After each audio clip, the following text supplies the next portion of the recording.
2014 से 2026 तक सरकार ने हर विषय पे चर्चा की है, खुले मन से चर्चा की है और इस बार भी राष्ट्रपति अभिभाषण पर बहुत अच्छी चर्चा चल रही थी।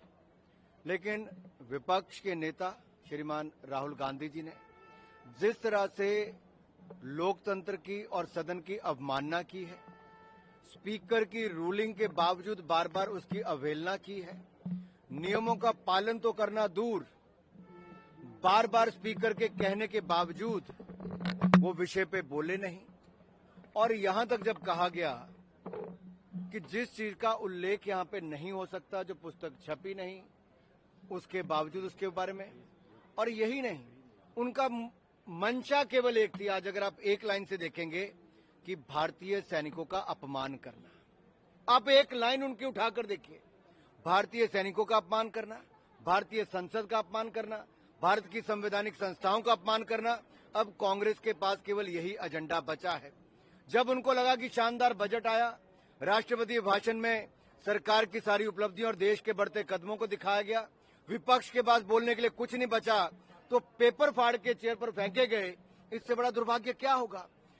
जिस व्यक्ति को यह नहीं पता कि परमिशन लेनी पड़ती है स्पीकर की या चेयरमैन की बोलने के लिए, वो अहंकार देखिए। ये परिवार और एक पार्टी का अहंकार है जो सत्ता में रही, वो सत्ता का नशा है। जो कहते हैं मुझे परमिशन, इनके राहुल गांधी जी कहते हैं मुझे परमिशन लेनी पड़ेगी। इसका मतलब वो अपने आप को सदन से बड़ा समझते हैं, स्पीकर से बड़ा समझते हैं, संवैधानिक संस्थाओं से बड़ा समझते हैं। और कहीं ना कहीं यही सोच आज कांग्रेस पार्टी को एक के बाद दूसरी हार की ओर लेके जा रही है और यही सोच उनकी बार बार भारत विरोधी टिप्पणियां करके दिखा रही है। राहुल गांधी ये भी कह रहे थे कि सरकार यूएसए के साथ डील करी है दबाव में, क्योंकि एप्स्टीन फाइल रिलीज नहीं हुई, नाम लिया है, उन्होंने रिलीज नहीं हुई, इसीलिए दबाव में ही ये डील हुआ है प्रधानमंत्री को। बहुत सारे लोग ऐसे हैं विपक्ष के जिनके चेहरे खिलखिलाए थे, खुशी मना रहे थे कि जब भारत पर अमेरिका ने टैरिफ बढ़ाया था तो खुश थे वो लोग।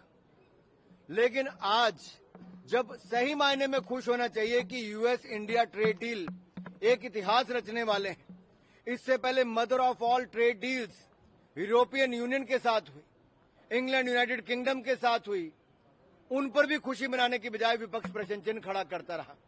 सवाल ये खड़ा होता है कि विपक्ष और कांग्रेस पार्टी क्या भारत के हित में है कि भारत के विरोध में है? भारतीय सेना के खिलाफ है, भारत की ट्रेड डील्स के खिलाफ है, भारत के नेतृत्व के खिलाफ है, भारत की संसद के खिलाफ है, भारत के लोकतंत्र के खिलाफ है, भारत की संवैधानिक संस्थाओं के खिलाफ है। ये भारत विरोधी सोच राहुल गांधी जी की और कांग्रेस के नेताओं की और विपक्ष के नेताओं की स्पष्ट दिखाती है कि आज ये संसद भी चलने नहीं दे रहे, स्पीकर की अनुमति नहीं लेना चाहते, अपने आप को स्पीकर से बड़ा, सदन से बड़ा समझते हैं।